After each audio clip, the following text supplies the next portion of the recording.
¿Acaso en este mundo en el que vivimos predominan más las noticias negativas que las positivas? Es una pregunta muy válida de hacer y que intentaremos de responder a través de dos libros que nos parecen bastante interesantes. En unos instantes hablaremos de esta temática a través de Aula Libre.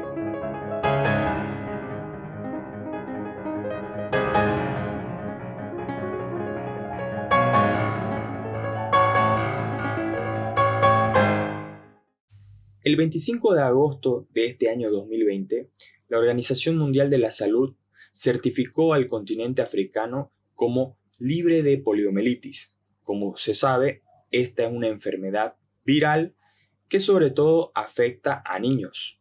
Se tiene proyectado que todas las actividades, todas las medidas que se han tomado han podido salvar a más de 1.8 millones de niños de sufrir algún tipo de parálisis. Al mismo tiempo, también se proyecta que probablemente se hayan salvado la vida de más de 800.000 niños. Esta noticia ha sido muy positiva, pero ¿por qué no ha tenido la repercusión que tienen otras noticias en los medios de comunicación? Trataremos de responder a estas cuestiones por medio de dos interesantes libros. El primero lleva el título de Thinking Fast and Slow, escrito por Daniel Kahneman, psicólogo de profesión y premio Nobel de Economía. En uno de sus capítulos, Kahneman describe un interesante experimento. Este experimento consistía en mostrar imágenes a distintos participantes, a distintas personas, pero en ese instante se llevaba a cabo un escáner de la actividad cerebral. Los participantes veían distintos tipos de imágenes, cuadrados, líneas, y en aproximadamente 2 centésimas de segundo aparecían dos tipos de miradas. Una que podríamos considerar una mirada de tipo amenazante y otra mirada de tipo mucho más amistoso. Lo interesante de este experimento es que las personas no podían observar de manera consciente las imágenes por la rapidez a la que pasaba. Sin embargo, su cerebro sí podía detectarlo. Se encontró que la actividad cerebral se intensificaba en la zona donde se encuentra la amígdala cada vez que aparecía esa mirada amenazante. Esta probable información de amenaza viaja por un canal neuronal súper rápido y al mismo tiempo evita pasar por el córtex visual, lo que da soporte a las experiencias conscientes al ver. Entre otros experimentos citados por Kahneman, hay uno que también llama bastante nuestra atención. Aquí los participantes observan distintas imágenes con distintos rostros. En una imagen hay muchos rostros de gente feliz y uno en particular de una persona enojada. Resulta que las personas, al observar esa imagen, lo que más llama su atención es aquella imagen de esa persona enojada. Mientras que en un sentido inverso, un rostro feliz en medio de una imagen con muchos rostros enojados pasa desapercibido. Para Kahneman, esta sensibilidad al peligro también se puede extrapolar a la formulación de opiniones. Sobre todo, lo que más llamará la atención son aquellas opiniones que son muy contrarias a lo que nosotros pensamos. En consecuencia, muchas veces la formulación de ciertas opiniones, de ciertos estereotipos, son más fáciles de formarse aquellos que son negativos que aquellos que son positivos. Y no solo tenemos problemas al formar esos estereotipos negativos, sino que también permanecen mucho más tiempo y es más difícil desalojarlos. En esa misma línea, Hans Rosling, un divulgador de ciencia, médico y escritor, en su libro Factfulness, nos describe lo siguiente. Es muy difícil poder detectar noticias positivas y es mucho más fácil detectar noticias negativas. ¿Por qué? Porque muchas de las noticias o informaciones que pueden ser consideradas positivas suceden de manera gradual, no así aquellas noticias que pueden ser consideradas negativas.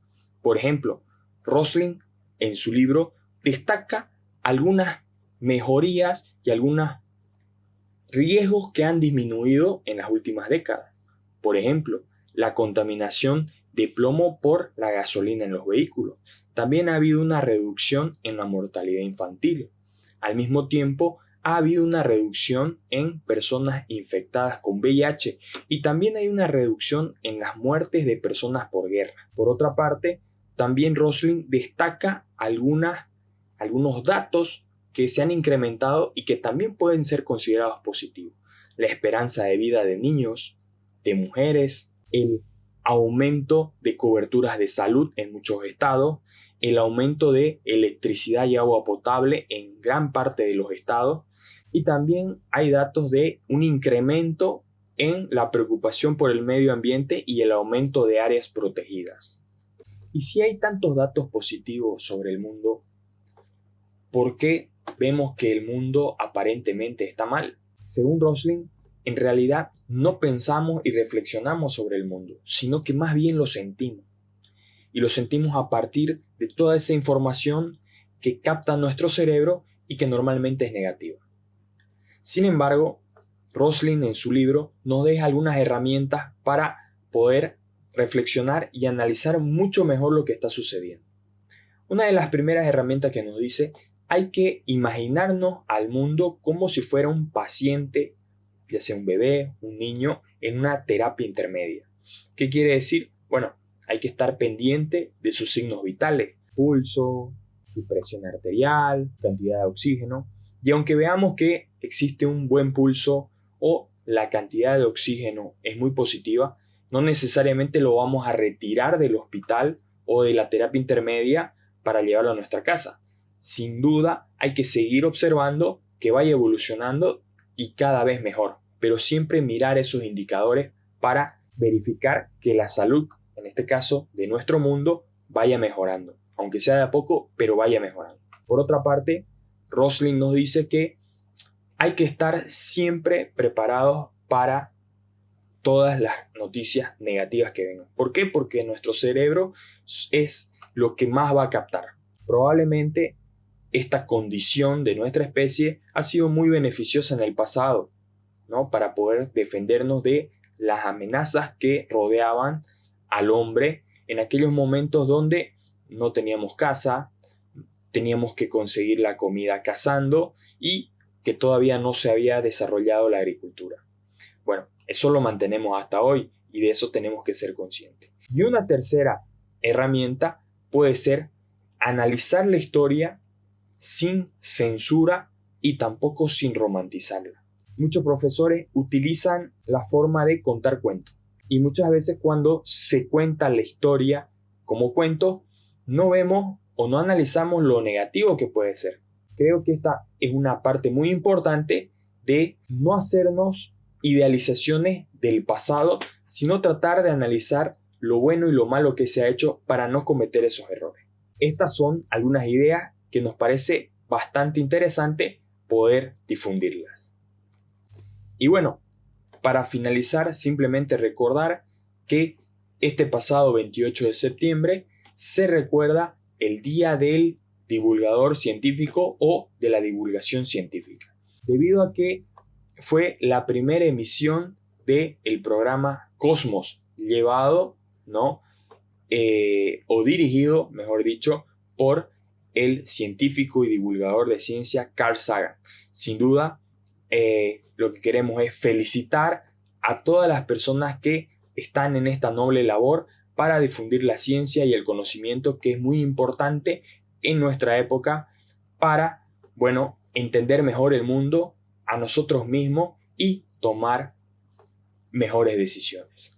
Al tiempo también decirles que se suscriban a la página Aula Libre. Si les gusta esta información, denle me gusta, síganme y bueno, estaremos en una nueva oportunidad con ustedes charlando sobre algunos temas que tenga que ver con la ciencia, la tecnología o con curiosidades que pueden ser bastante interesantes. Un saludo cordial.